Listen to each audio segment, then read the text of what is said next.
Bonjour tout le monde, j'espère que vous allez bien, bienvenue dans cette nouvelle vidéo. Et aujourd'hui on va parler de ce qui m'énerve sur mon Canon EOS R6. On va aborder 4 points aujourd'hui qui est le capteur, la construction, la limite software et l'autofocus. Je me devais de parler de ces points parce que c'est des choses qui m'ennuient quotidiennement sur le terrain. C'est pas pour autant que ça en fait un mauvais boîtier, mais il est important d'en parler malgré tout. Et puis je vous ferai une vidéo de ce que j'adore bien sûr sur mon R6. Comme ça complétera cette vidéo.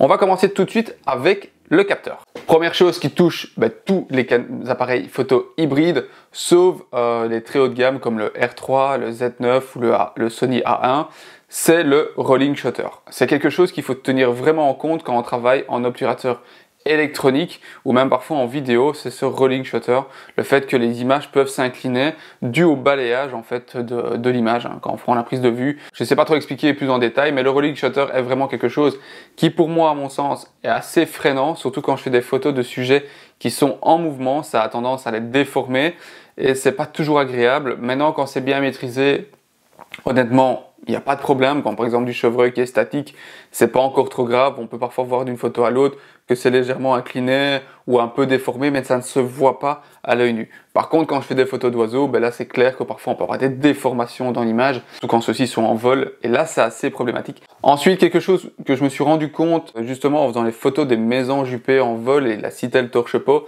c'est on va dire le balayage au déclenchement en obturateur électronique.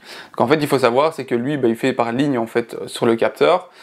J'essaie de l'expliquer grossièrement, mais en fait, on a vraiment des déformations, par exemple dans les ailes, on a des lignes de coupe.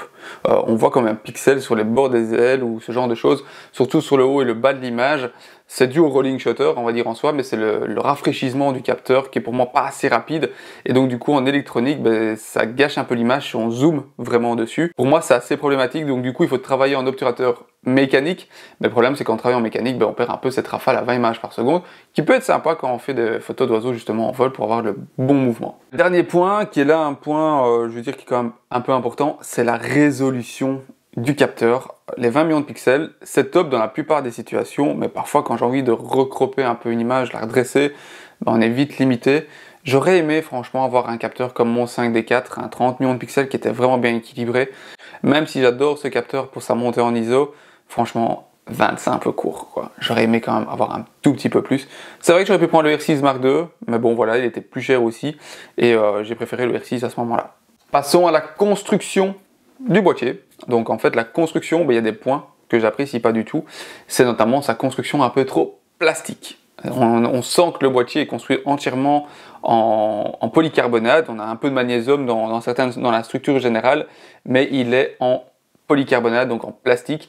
Et on a des éléments qui ont tendance à bouger. Dans le temps, est-ce que ça va être assez solide pour résister parfois à certains chocs, certaines conditions aussi, et peut-être est-ce que ça va pas altérer un peu la tropicalisation.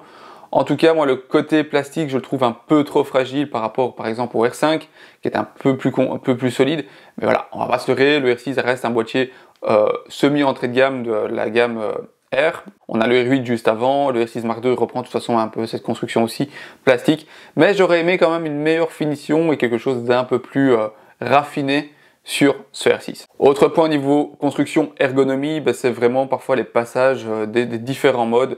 La molette au-dessus est bien, mais par exemple pour passer du mode photo à vidéo, c'est pas toujours top. Et quand j'appuie sur le bouton de déclenchement rapide vidéo, quand je suis en mode photo, d'office il me met pas la bonne exposition, il fait un petit crop en plus dans l'image.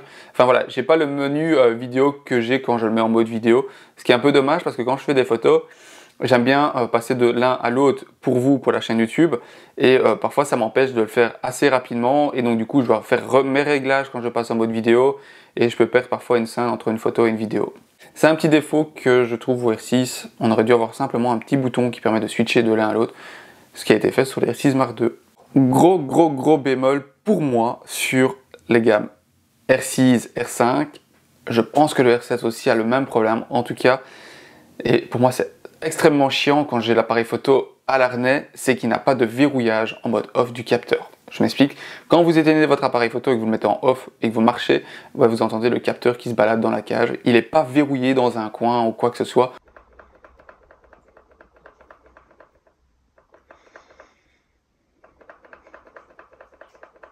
on sent que le capteur bouge et on entend vraiment ce bruit de claquement dans le boîtier. Ce qui est assez désagréable parce qu'en fait, c'est bruyant, donc ça s'entend quand même assez bien. Et en plus de ça, j'espère que dans le temps, ça ne va pas dégrader la stabilisation ou dégrader le capteur en lui-même à force de recevoir des chocs de déplacement. Je ne pense pas, parce que ça fait quand même 2 ans, plus de 2 ans qu'il est sur le marché. Mais voilà, moi c'est un défaut qui m'énerve quotidiennement quand je marche. Je suis obligé d'incliner le boîtier pour plus entendre ce capteur cliquoter. Mais bon, voilà, on n'a pas le choix, c'est comme ça, mais c'est un gros défaut qui m'énerve au quotidien. Passons maintenant du côté software. Là, c'est vraiment toutes les limites que Canon intègre dans ce boîtier, des limites qui sont parfois non réfléchies et qui auraient pu être ajoutées, ne fût-ce que même par des mises à jour, etc. On va commencer, c'est surtout par la limite au niveau des personnalisations des commandes. Canon, on sait personnaliser déjà beaucoup de commandes, mais il y a des commandes qu'on ne sait pas bien personnaliser, avec des actions rapides qui auraient été un peu plus complets. Par exemple, comme la désactivation, de détection des sujets, directement, non, celle-là c'est uniquement l'œil ou pas. Moi j'aurais aimé qu'on puisse désactiver le sujet ou pas, parce que parfois il cherche un sujet qui n'a pas, ou il trouve un autre sujet qui n'est pas bon. Donc voilà, c'est des choses qu'on aurait pu avoir sur le boîtier, ou même pouvoir sélectionner le type de sujet, que ce soit des oiseaux ou des mammifères par exemple, pour aider l'autofocus à mieux fonctionner. C'est des limites qu'on a dans le boîtier, aussi bien sur le R5 que le R6, mais franchement qui aurait été un peu plus cool de la part de Canon, de mettre ces fonctions et de pouvoir personnaliser un peu plus les commandes et menus. Une autre limite aussi, c'est la mémorisation des presets vidéo pour le bouton d'action rapide. Donc en fait sur le boîtier, vous avez un petit bouton rouge près du déclencheur qui permet de passer en mode vidéo, comme j'ai dit tout à l'heure, et en fait il ne mémorise pas des presets qu'on lui intègre, comme par exemple le Canon C-Log. Quand on est en mode vidéo, d'avoir le Canon C-Log intégré, là non, il ne le retient pas, il passe en mode vidéo simple. Est-ce qu'on a la 4K 60 fps ou 30 fps? On ne sait pas. Et la balance d'exposition, généralement il sous-expose, alors que moi j'aime bien surexposer pour corriger justement en post-production vidéo. Mais tout ça en fait il ne mémorise pas, et donc du coup quand on fait des plans vidéo, on filme en C-Log puis on filme là, on a tous des plans qui sont complètement différents, et il faut tout recalibrer, et je perds du temps moi en post-production à cause, je veux dire, d'une limite qui est dans le boîtier. Parlons de la partie autofocus. Là, il y a quand même quelques points que je commence à trouver vraiment ennuyants sur ce R6. C'est surtout quand on est en détection de sujet, c'est qu'en fait, on ne peut pas avoir de sélection de zone en détection de sujet. Il va d'office travailler sur le plein capteur. Donc, c'est-à-dire qu'on va travailler sur le plein cadre.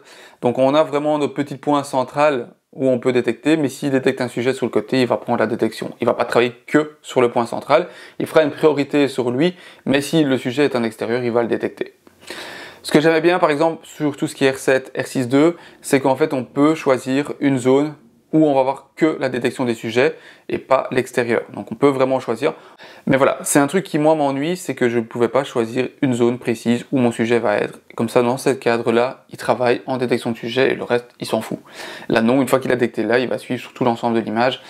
Pour moi, c'est quelque chose qui est un peu dommage, parce que sur le R7 ou le R6, on peut choisir différentes tailles de zones, et ça, c'était vraiment top qu'on n'a pas sur le R6. Autre petit point, c'est le collimateur central ou le monocollimateur, donc le single point, comment je dirais, c'est qu'il est trop gros. On n'est pas aussi gros que sur un 5D4 ou autre, mais on reste encore très très gros. J'aurais aimé avoir vraiment un mini point qui m'aurait permis d'être encore plus précis, par exemple sur les sujets qui sont éloignés. Quand je fais par exemple un chevreuil au loin et que la détection de sujet ne fonctionne pas toujours, parce que parfois ça peut déconner, quand je fais du minimaliste, j'aimerais bien avoir vraiment un tout petit point qui me permettrait de le mettre juste sur l'œil du sujet et être sûr qu'il a fait la mise au point sur l'œil et pas sur l'ensemble de la tête ou quelque chose. Donc un point plus petit, ça aurait été vraiment formidable. C'est quelque chose que je regrette à chaque fois sur les boîtiers Canon, c'est que les collimateurs en mode live view ou comme ici ou sur l'hybride soient toujours trop gros en fait. Ils ne savent pas faire quelque chose de petit comme par exemple le Fujifilm l'a fait sur le X-H2S. C'est un peu dommage. Voilà, en conclusion, ça n'en fait pas un mauvais appareil photo du tout. J'adore mon Canon EOS R6. Le seul point négatif pour moi qui est le plus important, c'est sa résolution. J'aurais vraiment aimé retrouver le capteur de mon 5D4 avec 30 millions de pixels. Bordel, Canon, ressortez un appareil photo avec 30 millions de pixels. C'est un capteur qui est hyper bien équilibré entre résolution, montée en ISO et performance, parce que le 30 millions de pixels était vraiment top. Dommage que le R6 n'a pas pris un capteur de 30 millions, ça aurait été vraiment parfait. On reste sur du 24 millions, donc 20-24, c'est pas non plus énorme. Mais voilà. C'est pour moi le seul gros défaut de mon R6, c'est sa résolution. Mais sur le terrain, on apprend à travailler mieux la composition, mieux le cadrage, et si on est trop loin, ben, tant pis, on recommence l'image. Ça évite de cropper, je croppe pratiquement plus dans mes photos, je redresse pratiquement pas mes photos non plus. Mais sinon, au niveau du boîtier, pour l'instant, je suis extrêmement satisfait. Ça m'offre énormément de confort au quotidien de travailler avec lui, grâce à son écran orientable, grâce au déclenchement silencieux, grâce à la détection des sujets malgré tout. Tout ça fait que j'ai beaucoup plus facile à travailler avec lui et que je peux me mettre dans des positions beaucoup plus confortables en ayant des images beaucoup plus artistiques aussi. Voilà, c'est sur ça que cette vidéo se termine. Je ferai une vidéo sur les points positifs du R6. En tout cas, ça reste un très très bon appareil photo. Et moi, je vous dis à très bientôt. Allez, ciao!